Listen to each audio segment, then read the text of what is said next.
Well, joining me on the line is none other than Keith Suter, Dr. Keith Suter, and you've probably heard him every Monday night with Brian between 9 and 10 p.m, but it's my pleasure to say he's with me on the line. We're going to talk about the Geneva Convention. My information says the Geneva Convention was originally signed by only 12 nations on this day in 1864. Dr. Keith Suter, good morning to you. Good morning. How are you? I'm very well, thanks. It's strange having you in the studio here. Usually I look at you through the Corvetting glass. So, Keith, the Geneva Convention, just give us just a bit of a précis about its history. As I said, 1864 was the initial signing, but of course much has happened since then. Absolutely. The background to it is that in 1859, so we've actually got two anniversaries coming up, because in 1859 we had the Battle of Solferino, which was Europe's largest war since the Battle of Waterloo in 1815. There was a Swiss banker who was trying to negotiate a real estate deal with the French leader. He turned up on the battlefield expecting to discuss real estate, and instead was appalled at the level of suffering. And, of course, Switzerland, then as now, doesn't get involved in warfare. And so he then set up a what we would now call a field hospital.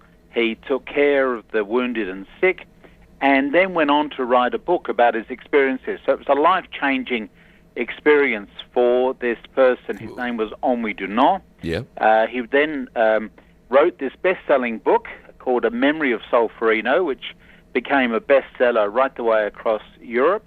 And in the book, he proposed that there be an international organization to look after the wounded and sick in the field. It seems hard to imagine today's standards that in those days, 150 years ago, a person who was wounded in the field was just left there. Yeah. They died.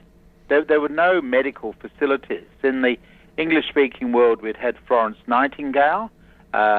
In the American Civil War, Clara Barton. That's right. Had also pioneered these things. So on the continent, it was Henri Dunant. He took it a step further by saying, look, we should actually go into the area of international law. We should create a treaty, in effect, to safeguard this new international organization. So the new international organization, which was created by this first Geneva Convention, is now, of course, called the International Red Cross Movement. Yep. And every country in the world is covered by the Geneva Conventions. What's happened is that since that first one, we've had a series of other treaties that get longer and more detailed. And the current generation are pretty well accepted by all the countries in the world. Every country has its own Red Cross Society, or if it's an Islamic country, it has a Red Crescent Society, but they're all within the one same movement. So it's been a remarkable flurry of activity arising out of that one Geneva Convention. Yeah, I'm glad you pronounced Henri's name first, because I was going to say, was it Henry Dunant? But Well, he actually anglicised it, because he spent quite a bit of time in the English-speaking world. Yeah. He actually made it Henry Dunant. That's good of him. But the purists, like myself, call him Henri Dunant. Well, very well done, Keith. Well done. Now, just to go through, I guess, the four conventions since 1949 which have been created, they all cover, in a way, similar things, but also slightly different things. There's a common theme in the notion of caring and humanity and looking after the victims of war, but they also cover individual elements like land and sea and things. Yes, so what happened is that first treaty was basically just concerned about land warfare, because in those days, most of the people who were involved in fighting were actually fighting on land, such as Waterloo or the Battle of Solferino. Yeah. So that very first convention was drawn up really thinking about land warfare. So you have then the first Geneva, going through the order in the most recent formulation, which is after World War II, you've now got four basic conventions. So you've got one, the number one deals with the wounded and sick on land. You've got a second one which deals with the wounded and sick at sea, because obviously we have naval battles. Then you get the Prisoner of War Convention. This is the one that you see in Hollywood movies when captured soldiers say, I'm only going to give you my name, rank, and serial number. And although it's an incredibly detailed convention, I've got to say, it even specifies the type of work you can do while you're in captivity. Oh, really? You'll be pleased to know, Michael, that officers don't have to do any work at all. Good. NCOs simply supervise the private soldiers. They're the ones who have to do the work. I knew I should have done cadets at school. Exactly, Michael. And then there's also a fourth one, because the nature of warfare has continued to change over the years, over the centuries, and increasingly it's civilians who are bearing the brunt of the war. So the fourth Geneva Convention is dealing with the protection of civilians. So we're covering more and more of it. In fact, I was in Geneva in the 1970s drawing up two treaties that amended those basic four Geneva Conventions. And those try to expand the Geneva Conventions so they make them more applicable to this new era of warfare, because increasingly warfare is going on within a country rather than between countries. Yes. Most of international law, as you can imagine, regulates affairs from one country to another. But increasingly you get battles that go on within a country. Therefore, you need to also develop rules to safeguard people who are caught up within those domestic internal conflicts. Because I guess with globalization, and especially with globalization of technology, we are now so able to see what's happening in other countries.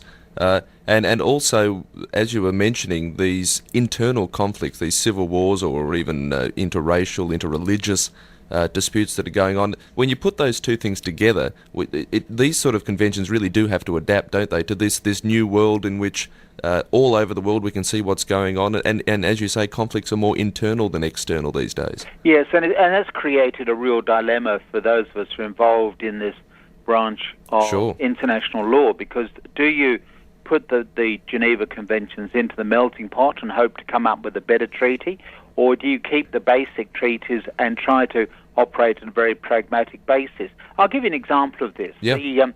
In Northern Ireland, that conflict raged for 40 years. In fact, it's still drifting on at the moment. It's not quite over yet. One way or another. But for 40 years, you had the conflict. The members of the IRA who were captured always claimed to be prisoners of war. The British government said, no, you're not prisoners of war, you're just ordinary criminals, you're just terrorists. The Red Cross was able to assure the British government that by visiting the captured members of the IRA and other guerrilla groups operating in Northern Ireland, that the Red Cross were not in any way making a political statement on the status of the prisoner. They were just simply wanting to make sure the prisoner was being looked after. So that's how the Red Cross operates. It actually operates very pragmatically. You know what the Swiss are like. You know, they're very. Yep. They look for the gaps. They look for the opportunities.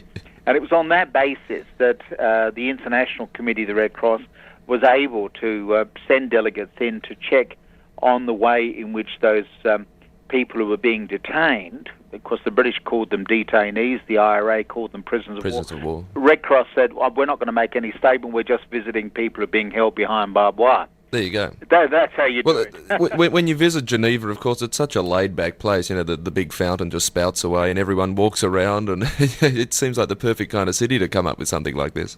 Well, it is. And, of course, the last person to invade Switzerland was Napoleon. So they've gone now for, almost 200 years without an invasion. Yeah. They've very much modelled themselves as a neutral country, so it's where people can go for international diplomacy. It's interesting that H.G. Wells, 100 years ago, wrote a book about a world war and foreshadowed the creation of an international organisation, and when it had to be situated somewhere, he actually suggested that it be Geneva. Oh. Well before the League of Nations. Oh. Such foresight. So the only problem is he got the year wrong for the war, but other than that, a lot of it he got right.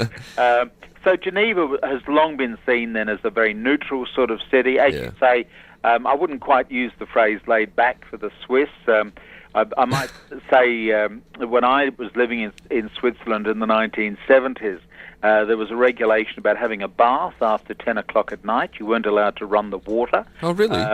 And a colleague of mine at the church that I used to go to, the Scottish Presbyterian Church in the old city, had a going away party for some of the member of the congregation, and so the minister and his wife thought it'd be a good idea to invite the neighbours from the apartment in Geneva, so they'd all be making noise together. Not that Presbyterians make much